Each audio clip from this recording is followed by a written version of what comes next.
I have to introduce myself. Hello, my name is Raffaele. Just give a brief introduction. We're gonna talk about doing a recipe that is made for this particular events that are happening right now, which is the damn coronavirus, right? Okay. But don't you think they want to know that you're from Italy? It's pretty obvious.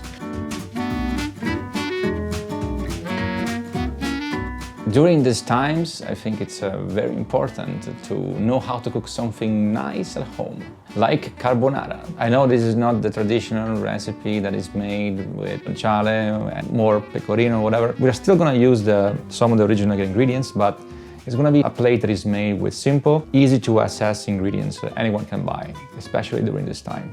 There are different stories about these recipes. One of them said that during the Second World War, when the Americans came to Italy to liberate the country from the war, they also brought some of their favorite foods. One of them was bacon. People from Lazio created this plate that it was made to please the American. It was based on bacon. In their case, they actually use guanciale.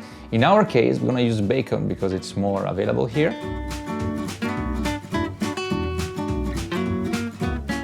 This recipe is gonna be for 2 to 3 people or for 2 hungry people.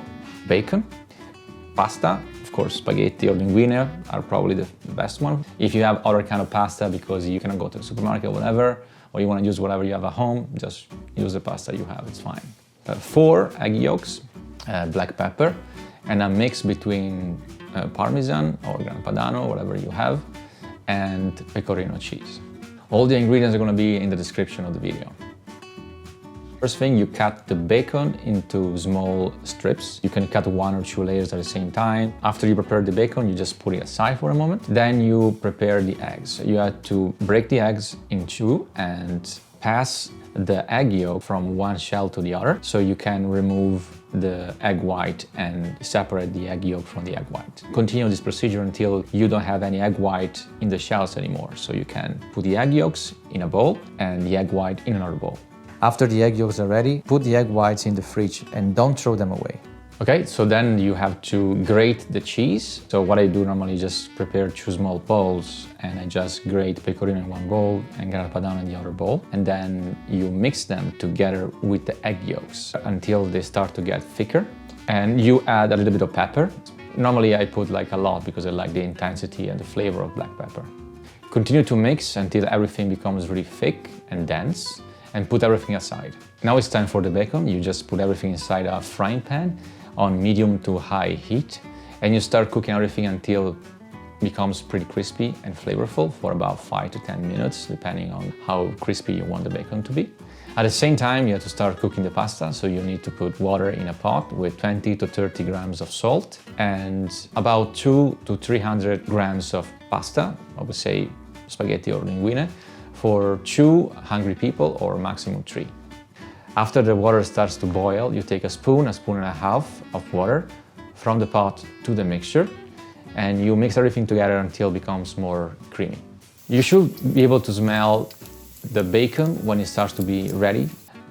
You have to subtract 1 to 2 minutes from the original cooking time, so the pasta is still a little bit hard because we need to transfer the pasta from the pot to the frying pan and cook it there a little bit more time, so it mixes with the flavor and the smell of the bacon. So at this point, it's really important that you turn off the heat on the stove because we need to mix all the ingredients together, and if there is heat on the frying pan and you're transferring the mixture on it, you will cook the eggs. We don't want this to happen. Continue to mix everything together until all the egg yolk is very well distributed around all the ingredients and the pasta itself. Okay, so now it's time to serve the pasta. So we just have to, use the fork and roll the fork in place so we can transfer the pasta from the frying pan to a plate without creating a mess. The bacon has a tendency to stay on the bottom of your frying pan. So remember when you are plating to put some pieces of it on top of each plate. At this point, we can add a little bit of pepper if you want to add it more, but you're free to serve it the way it is. And also, if you want, you can add a little bit more Parmesan and Pecorino on it, just a little bit.